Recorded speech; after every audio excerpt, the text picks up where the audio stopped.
রাজধানীর কাঁচা বাজারে নিত্য পণ্যের দরদাম নিয়ে বিস্তারিত জানতে কাউরান বাজার থেকে যুক্ত হচ্ছেন সহকর্মী আফরোজা লামিয়া।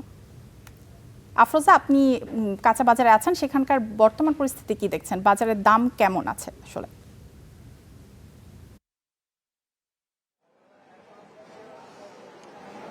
মায়াশিকা, আপনাকে অসংখ্য ধন্যবাদ। বর্তমানে যেমনটি বললেন কারওয়ান বাজারে আছি এবং একটি তথ্য আসলে আপনি জেনে থাকবেন যে বর্তমানে কিন্তু বাংলাদেশের যে খাদ্য মূল্যস্ফীতি তা কিন্তু 9% কাছাকাছি রয়েছে এবং বাংলাদেশের প্রায় 30% মানুষ খাদ্য নিরাপত্তাহীনতায় ভুগছে এবং এই যে উচ্চ খাদ্য মূল্যস্ফীতির যে চিত্র তা কিন্তু ভালোভাবেই রাজধানীর বাজারগুলোতে টের পাওয়া যাচ্ছে।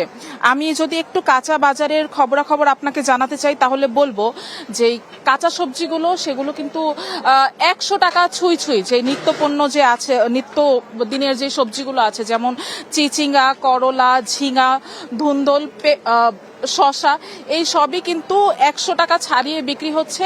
সকালবেলা যদি একটু দেখি যে সবজিগুলো সতেজ থাকে, তখন নর্মাল স্বাভাবিক যেসব ভরা মৌসুমি যেসব সবজি সেই সব 100 টাকা দরে বিক্রি হয়। আস্তে আস্তে যখন দুপুর গড়িয়ে বিকেল হতে থাকে তখন সতেজতা একটু কমে আসে এবং তখন সবজিগুলো 10 থেকে 20 টাকা হারে কমে যায়। যেমন এই মুহূর্তে পটল যদি বলি, পটল, ঝিঙা, চিচিঙ্গার কথা যদি বলি তাহলে সেসব 80 টাকা কেজি দরে বিক্রি হচ্ছে। লাউ বিক্রি হচ্ছে 70 থেকে 80 টাকা এবং বেগুনের দাম সবচেয়ে বেশি। বেগুন যদি বলি সেটা হচ্ছে বেগুন 180 থেকে 200 টাকা কেজিতে বেগুন বিক্রি হচ্ছে। এবং আমরা সবচেয়ে বেশি দামি যেই সবজি বলবো সেটা হচ্ছে কাঁচামরিচ। কাঁচামরিচ কেজি প্রতি 400 টাকা কিন্তু ছুঁয়েছে। আগামী দিনগুলোতে তার দাম কমবে কি বাড়বে সেটা এখন পর্যন্ত বলতে পারছি না, কিন্তু গত সপ্তাহ থেকে এই সপ্তাহে কাঁচামরিচের দাম বাড়তে বাড়তে 350 টাকা থেকে 400 টাকা এসেছে এবং ধনিয়া পাতার দামও কিন্তু ঊর্ধ্বমুখী বলবো। 250 গ্রাম ধনিয়া পাতা 40 টাকা করে বিক্রি হচ্ছে। সেক্ষেত্রে ধনিয়া পাতাও কিন্তু কেজিতে 100 টাকার উপরে চলে গিয়েছে দাম। মায়াশিকা, অন্যান্য যদি বাজারের কথা বলি, যেমন মুরগির বাজারের কথা যদি একটু বলতে চাই তাহলে কিন্তু ব্রয়লার মুরগিটা একটু কম দামের মধ্যে পাওয়া যায়, এজন্য ব্রয়লার মুরগির চাহিদাটাও একটু বেশি থাকে।